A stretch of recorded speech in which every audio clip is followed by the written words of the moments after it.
Hello friends, look at this question. This is question number 7. Area related to circle. My dear friends, it's a very important question. It's very important question because इस question में my dear friends, let me explain you one thing कि इस question में आप same जो previous question आपने किया वैसे ही है. आइए कैसे करना, मेन कैलकुलेशन पे आपको ध्यान देना है.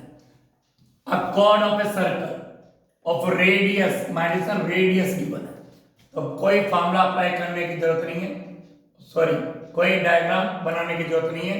रेडियस का सम टेंशन एंगल थीटा गिवन है 120 डिग्री. कोई फिगर बनाने की जरूरत नहीं है, कोई सर्कल बनाने की जरूरत नहीं है, डायरेक्ट आप कर सकते हैं. Find the area of corresponding segment. कह रहे कोरस्पॉन्डिंग सेगमेंट का यानी कोरस्पॉन्डिंग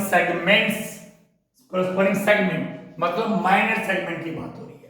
तो आपको एरिया ऑफ माइनर सेगमेंट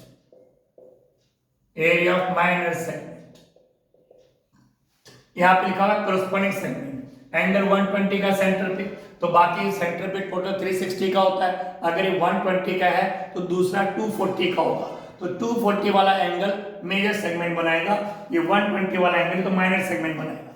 अब क्या करना है, फार्मूला.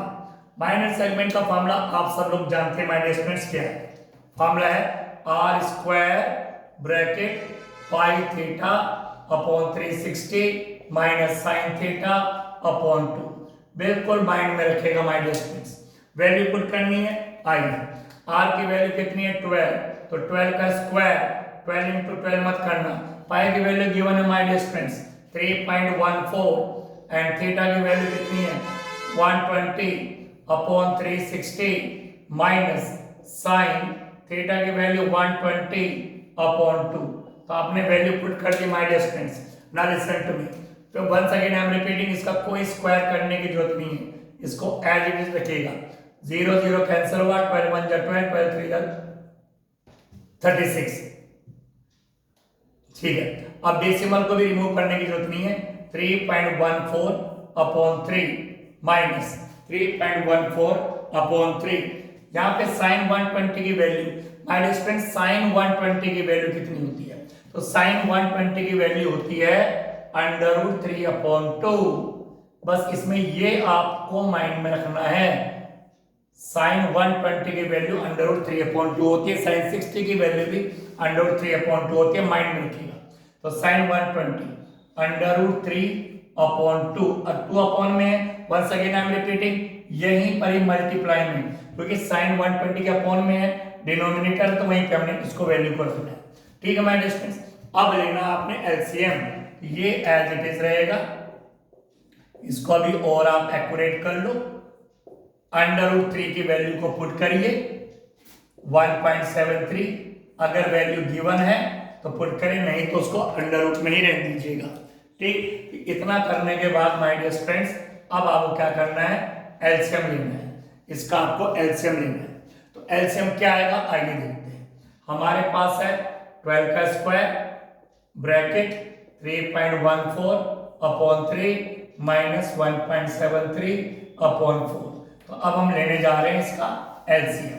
तो एलसीएम क्या आएगा आइएगा, ये एज इट इज रखना है. कई बार बच्चे 12 इंटू 12 144 फिर कैलकुलेशन रॉन्ग हो जाती है.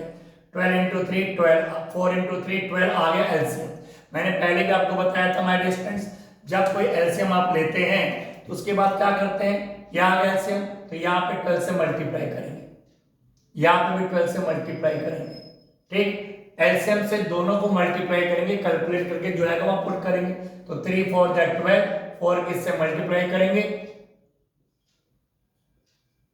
12.56 माइनस 4 3 12, 3 किससे मल्टीप्लाई करेंगे 5.1. अब 12 का स्क्वायर ये एज इट इज अभी चल रहा है, इसमें से इसको माइनस करेंगे, तो माइनस करके माइनस आपके पास आएगा 7.37 अपॉन 12. ठीक है. अब आप करेंगे 12 इंटू 12 इंटू 7.37 अपॉन 12. तो अब देखिए हमारे कैलकुलेशन कितनी इजी हो गई है.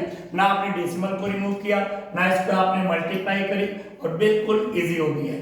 12 से 12 हो गया कैंसिल, इन दोनों की मल्टीप्लाई करिए, मल्टीप्लाई करके आएगा 88.44 सेंटीमीटर स्क्वायर। तो this is the answer of this question. तो I hope you understood. Thank you very much.